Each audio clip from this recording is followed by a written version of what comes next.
বাংলাদেশ ব্যাংকের 850 কোটি টাকা উধাও হয়ে গেল, উড়ে গেল, এবং সেটা উড়ে বেড়ালো কোথায়? ফিলিপাইনের জুয়ার আসরে, ক্যাসিনোর মধ্যে। সোনালী ব্যাংক, বেসিক ব্যাংক, একটার পর একটা ব্যাংক লোপাট হয়ে গেল। অর্থনীতির এক কঠিন অবস্থা। লোক দেখানো কিছু মেগা প্রজেক্টের নামে মেগা লুটপাট, মেগা দুর্নীতির আমরা রূপকথার সমস্ত গল্প সেই সময় শুনে এসেছি, এবং যেটা অত্যন্ত বাস্তব এবং অত্যন্ত সত্য। প্রধানমন্ত্রীর প্রেস সচিব এখানে উপস্থিত রয়েছেন, এদেশের প্রবীণ রাজনীতিবিদ এবং আন্তর্জাতিক খ্যাতিসম্পন্ন শ্রমিক নেতা, বিএনপি জাতীয় স্থায়ী কমিটির সদস্য এবং প্রধানমন্ত্রীর উপদেষ্টা, রাজনৈতিক উপদেষ্টা জনাব নজরুল ইসলাম খান উপস্থিত রয়েছেন আমার পাশে, জাতীয় স্থায়ী কমিটির সদস্য বিএনপির এবং প্রধানমন্ত্রীর আরেকজন উপদেষ্টা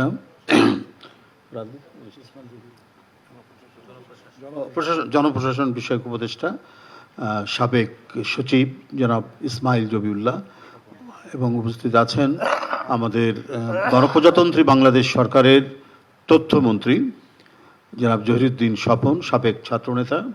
আরও নেতৃবৃন্দ এখানে রয়েছেন, উপদেষ্টাবৃন্দ রয়েছেন, মন্ত্রী রয়েছেন, সবাই সহ যাদেরকে আজকে এখানে আমন্ত্রণ জানানো হয়েছে, বিভিন্ন গণমাধ্যমের সাংবাদিক ভাই ও বোনেরা, আপনাদের সবাইকে আমি প্রীতি এবং শুভেচ্ছা জানাচ্ছি।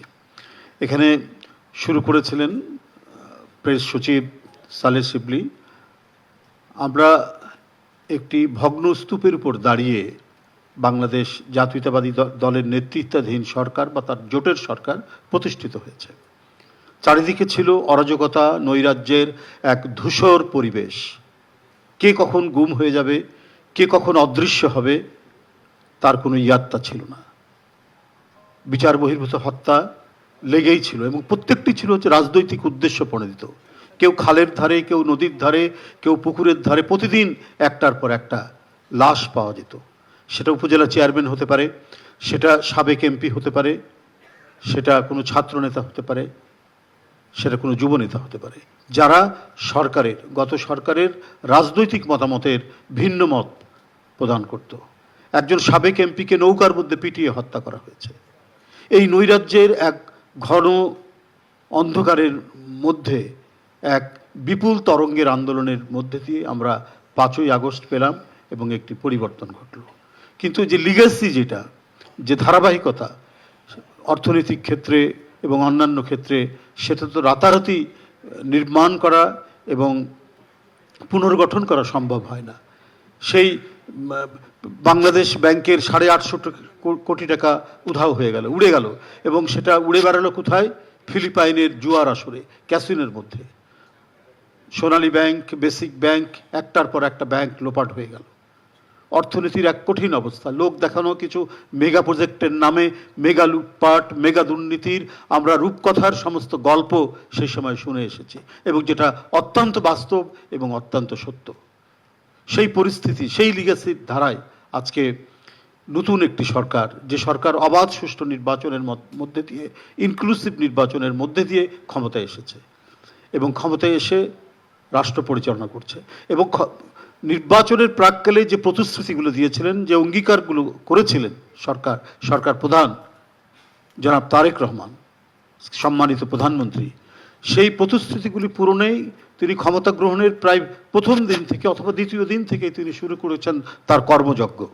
আপনি ফ্যামিলি কার্ড বলুন, আপনি কৃষক কার্ড বলুন, আপনি খাল খনন বলুন, আপনি বৃক্ষরোপণ বলুন, নানাবিধ কর্মকাণ্ডের মধ্যে দিয়ে তিনি যে এই প্রতিশ্রুতিগুলো যেটা দিয়েছিলেন, সেই কর্মকাণ্ডগুলো তিনি অব্যাহত রেখেছেন। দিন রাত নিরন্তর প্রচেষ্টার মধ্যে দিয়ে তার প্রতিশ্রুতি বাস্তবায়নে তিনি কোনো ধরনের কমতি করেননি, ক্রমাগতভাবে সেটা করে যাচ্ছেন। এর মধ্যে বিভিন্ন ডিজাস্টার, দুর্যোগ, প্রাকৃতিক দুর্যোগ এবং আন্তর্জাতিক বিভিন্ন ঘটনা প্রবাহ, আমাদের যে স্মুথ যে উন্নয়নের যে গতি, সেখানে অনেকটা বাধা হয়েছে।